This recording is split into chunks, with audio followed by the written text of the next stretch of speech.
Hello dear student, एक बार फिर से आप लोगों का स्वागत है आपके चैनल सर जी एकेडमी में।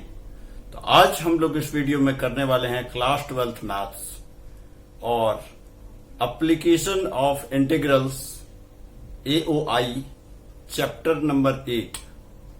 तो आज हम लोग इस वीडियो में इस चैप्टर को थोड़ा डिस्कस करेंगे कि एओआई होता क्या है। तो मैं बताऊं कि एओआई में हमें जो है ये एरिया निकालना होता है, एरिया ऑफ कर्व निकालना होता है, एरिया ऑफ कर्व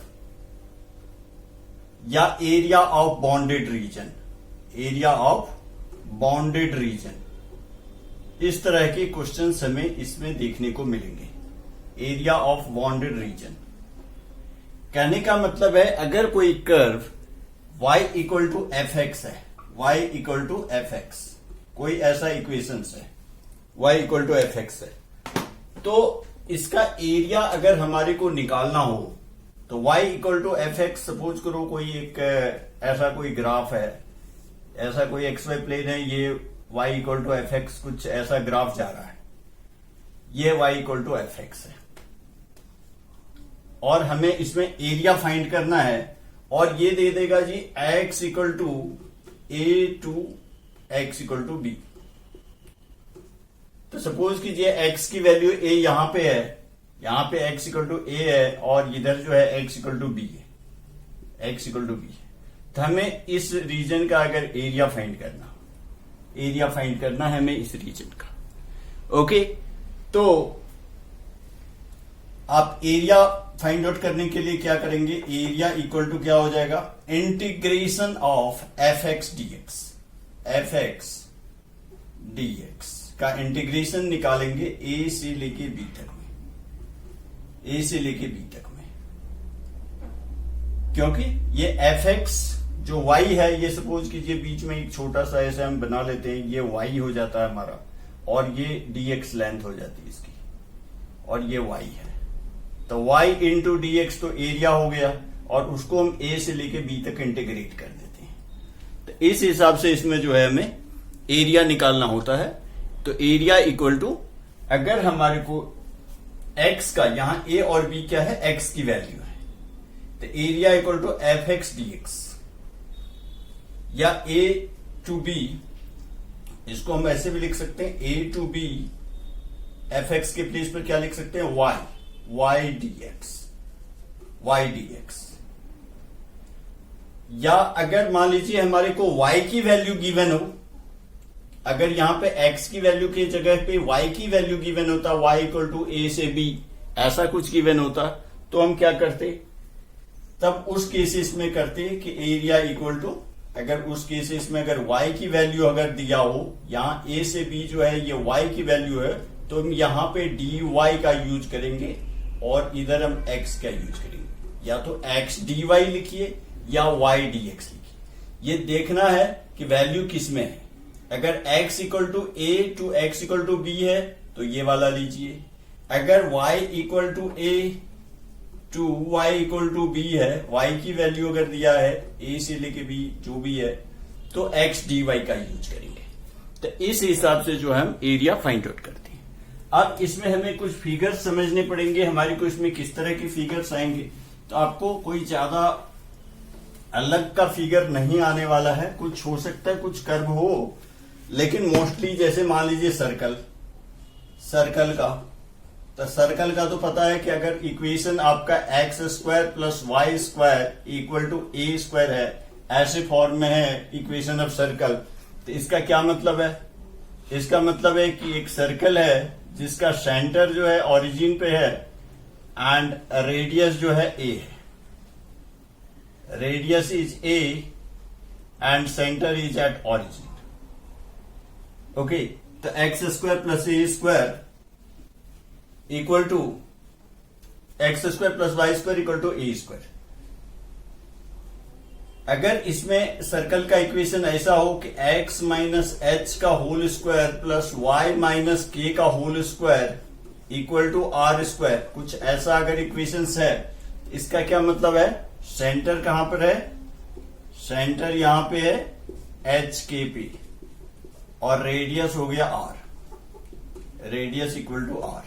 यहां पे सेंटर क्या था, यहां जो है सेंटर हमारा ओरिजिन पे है 0 0 और रेडियस है ए, रेडियस ए है। ओके, तो ये हमारा सर्कल का एक हो गया। दूसरा, अगर मान लीजिए या तो इलिप्स टाइप का इक्वेशन हो सकता है।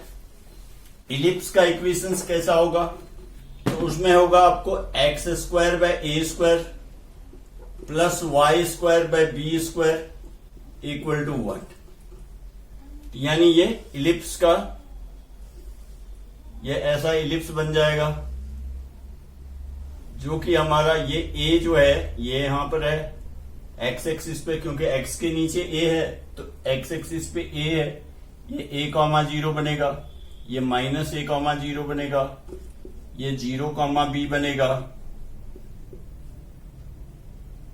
और ये 0 कॉमा माइनस बी बनेगा। ओके, इलिप्स में।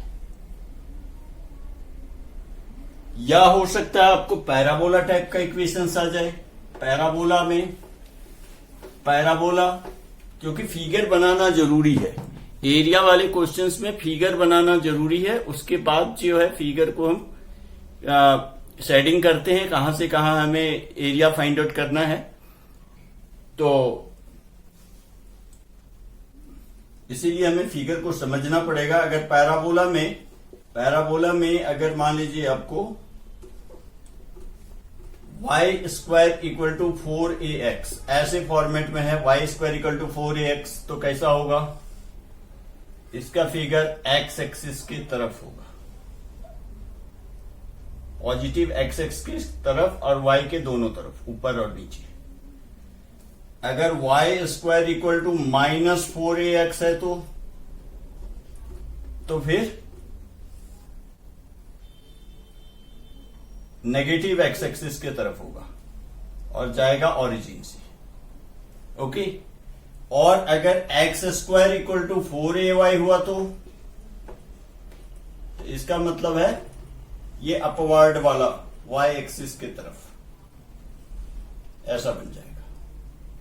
और अगर मान लीजिए x square equal to -4ay है तो नेगेटिव y एक्सिस की तरफ ऐसा फिगर बन जाएगा।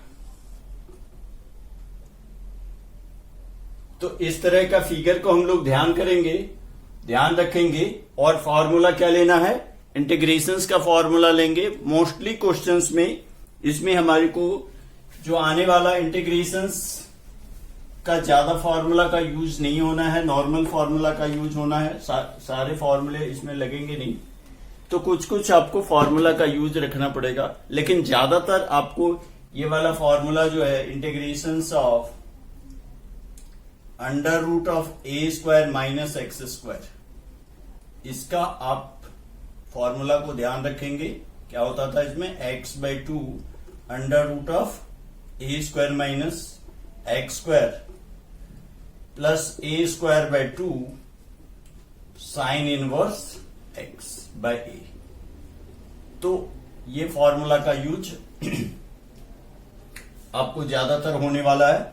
और बाकी और भी इंटीग्रेशंस, नॉर्मल इंटीग्रेशंस के जो फॉर्मूले हैं उसका यूज होगा, कोई ज्यादा इंटीग्रेशंस का यूज होने वाला नहीं है। ठीक है तो एप्लीकेशन ऑफ इंटीग्रल्स, लेकिन मोस्टली आपको इंटीग्रेशंस के जितने सिंपल फॉर्मूले हैं सारे फॉर्मूले को ध्यान रख लीजिए। उस फॉर्मूला को मैं यहां पे यूज करना है इंटीग्रेशन में, क्योंकि आखिर तो एप्लीकेशन ऑफ इंटीग्रल्स है, तो इंटीग्रेशंस का तो यूज होगा ही होगा। ओके, तो चलिए फिर हम लोग ये बेसिक कंसेप्ट मैं बता दिया कि फिगर किस तरह से बनेगा, एरिया कैसे निकालेंगे, और हम लोग मिलते हैं एक्सरसाइज में, नेक्स्ट वीडियो में एक्सरसाइज के साथ। ओके।